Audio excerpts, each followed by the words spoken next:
Now, we've got lots to follow up on in Melbourne and, of course, in Queensland as well throughout the program tonight. But I'm going to start off by going to Melbourne and catching up with a business owner facing difficulties there. I'm joined by Gry Tomte, who has a skin and beauty shop, HÜD Skin Body owner. Thanks for joining us, Gry. Tell us first up just how your business has been affected, how many people are waiting to see whether they've got their jobs, what sort of crisis has befallen you? Well, in the last, I guess we've been closed now for 5 months actually, 5 months out of 6 months. And I've got a team of 12 people that I hire, and it just wasn't an option for me to let them go. So they are all on JobKeeper at the moment. However, you know, with the extensions that are looming, it looks like we'll be closed for all up about 9 months. And with JobKeeper also disappearing slowly, it's definitely something that is on all our minds. Yeah, it must be just tragic, wondering whether or not you'll be able to get your business up and running again, how many people you'll be able to keep in a job. But business is fighting back in Victoria. You're lobbying petitions to the government. You're fighting for changes. What's your argument? What do you want from the government? Do you think you could safely open your business now? I do. I look at the enormous amount of training that we go through as the aesthetic industry, and we are heavily regulated already.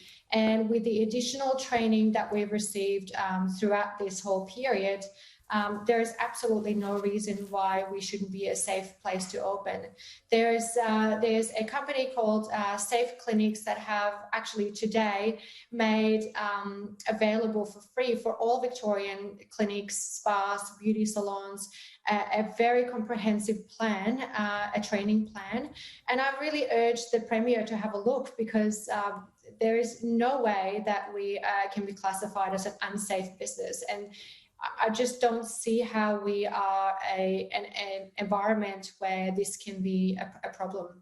Does business in Victoria feel that the government's listening to them? I mean, you've got hundreds of thousands of people sitting on their hands, businesses waiting to see whether they'll survive. Is the business listening? Is it looking to try and have as few restrictions as possible in a safe way? I don't feel like we're being heard at all, to be honest. It's... You know, when the news hit on Sunday, if you were walking around in Albert Park and you saw someone sitting on the grass, you know, sobbing, that would have been me, because I just feel like the mental health of business owners are definitely not being explored. And very fitting today with the Are You OK Day. I've been in touch with many clinic owners around the country who are now forcing to close their doors, and especially in Victoria, it's pretty dire out there. Gry, tell us about the curfew, what it's like living under a curfew, and what the reaction has been this week to find out that the curfew was imposed by Daniel Andrews without a recommendation from the medical advisors and without a recommendation from the police. Well, I mean, it kind of feels like we're in prison, doesn't it? Where, you know, we are the most shut down country or state in the entire world. There's not a single place on this planet that has a stricter lockdown than we do. So, you know, mental health, exercise, you know, seeing your very close family, it's all not possible at the moment, and I think it's completely unfair. Gry, best of luck with your business. Let's hope you get back up and operating soon. Thank you. We aim to. Gry Tomte there, who runs HÜD Skin and Body, a small business, a medium-sized business in Melbourne.